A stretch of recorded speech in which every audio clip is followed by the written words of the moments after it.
Hi, and welcome to Crash Course. I'm Stephanie. And I am Wilson. In today's video, we're going to be talking about something not a lot of people know about, the Gulf War. Let's start with the basics. The three main countries involved in this war were Kuwait, Iraq, and Saudi Arabia. The war started on August 2, 1990, when the Iraqi army invaded Kuwait in attempts to annex Kuwait and take over all of the pre-existing oil fields located there.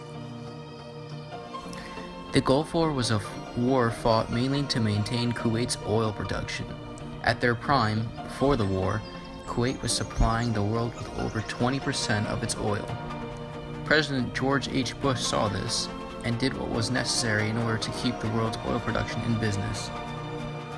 November 29th, the United States Secretary Council passed Resolution 678. What this did was give the Iraqi army until January 15th, 1991 to evacuate Kuwait or face a joint coalition attack of over 39 nations.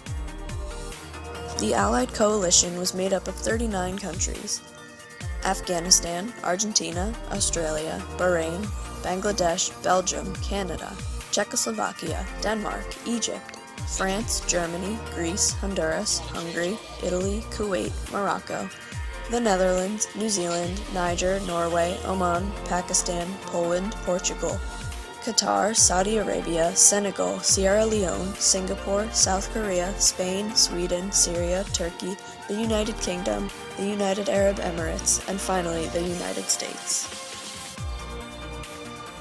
Hey, looks like it's time for a thought bubble. Today we have a very special guest, U.S. General Norman Schwarzkopf. He led one of the most famous U.S. military operations in U.S. history. Hi, I'm Norman Schwarzkopf. I was the head of one of the most well-known U.S. military operations known as Desert Storm. The main purpose of my operation was to clear Iraqi soldiers from Kuwait. Iraq ignored our threats for them to exit Kuwait, so we attacked them in order to bring safety to Kuwait. Following that fantastic explanation by General Schwarzkopf, here are some stats about the war. 670,000 soldiers fought in total. 425,000 soldiers were American. 100,000 soldiers that were Iraqi were killed, while only 383 Americans were killed. The war cost us around $61 billion. In retaliation for the continuous bombings on Iraq-held land, on January 22nd, Saddam Hussein ordered the immediate destruction of all oil refineries held in Kuwait. A few days later, he dumped millions of gallons of oil into the Persian Gulf. He ordered the Iraqi army to blow up the oil fields of Kuwait. It created scenes of apocalyptic devastation. It looks like what I envisioned hell would look like. The country of Kuwait is burning.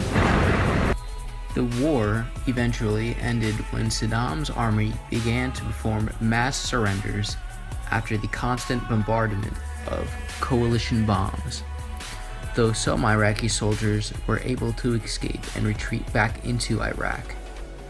The war wasn't officially over until Saddam Hussein accepted the defeat on February 28th, abiding to the terms that stated Iraq would recognize Kuwait's sovereignty and that Iraq would get rid of all of its weapons of mass destruction. Why does this war matter today, you might ask? This war was one of the key factors that introduced us into the Middle East and all of its potential. By entering the war, it immersed us into the new terrain of the Middle East, allowing the U.S. military to adapt to its surroundings. The war opened up many new trading options in the Middle East as well, with the countries that were involved in the coalition against the Iraqi army.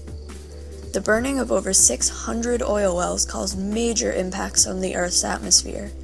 Not only did this happen, but millions of gallons of oil were dumped into the Persian Gulf by Saddam Hussein, and that created so many more problems for the animals and the people that lived in the area. The effects of these major environmental disasters are still affecting us today. Some scientists think that because of all the CO2 released by the fires in Kuwait, it's changed the overall Earth's climate because of the depletion of the ozone layer. We hope you enjoyed today's video. Thanks for watching.